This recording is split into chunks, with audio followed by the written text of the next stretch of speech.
What if I told you there's a gentle giant living in African rivers that most people have never seen?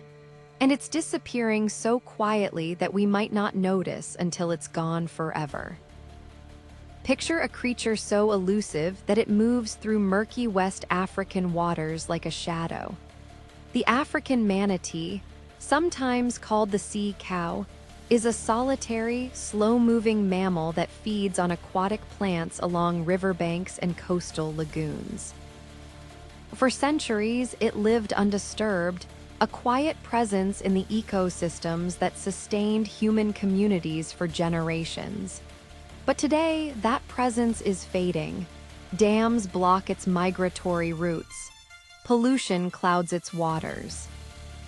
Coastal development eats away at the mangroves where it shelters and feeds. In many areas, the manatee has already vanished completely, and in others, it's hanging on by a thread. So how did this happen? And is there still time to reverse the damage? To understand the African manatee's plight, you first need to understand where it lives, or where it used to live. These animals aren't just found in one type of habitat.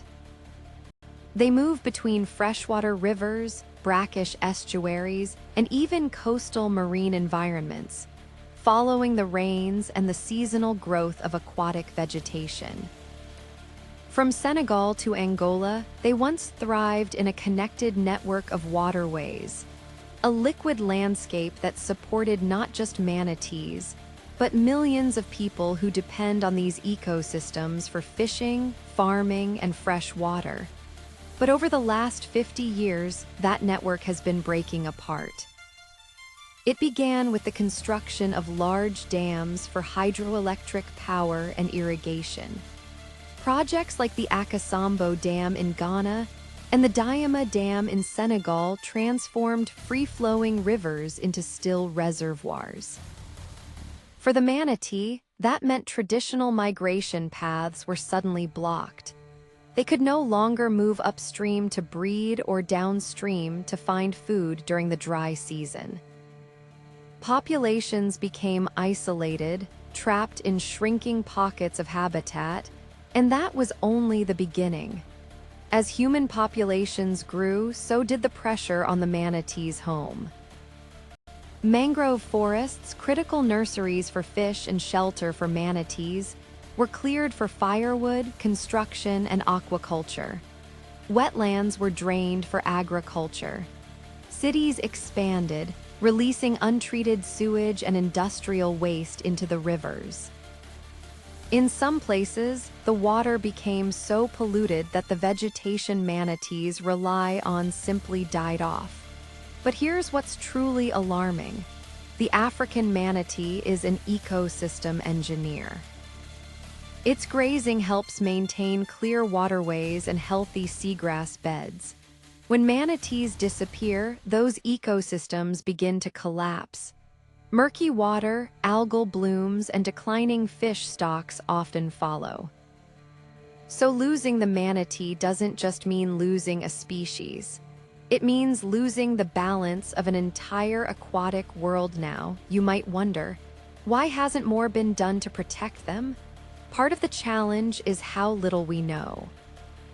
African manatees are incredibly difficult to study. They're shy, mostly active at night, and live in turbid water where they're hard to spot. For a long time, they were simply overlooked. But in recent years, a handful of researchers and local conservationists have begun piecing together the puzzle dot using satellite tags, acoustic monitors, and community interviews. They've started mapping the manatee's remaining strongholds.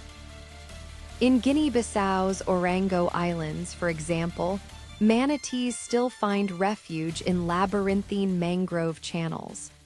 In parts of Gabon and Cameroon, some populations persist in undisturbed stretches of river. But even in these places, threats are closing in. Boat strikes, accidental entanglement in fishing nets, and hunting continue to take a toll. The good news is that we're not starting from zero. In Senegal, conservation groups are working with fishing communities to protect key manatee habitats.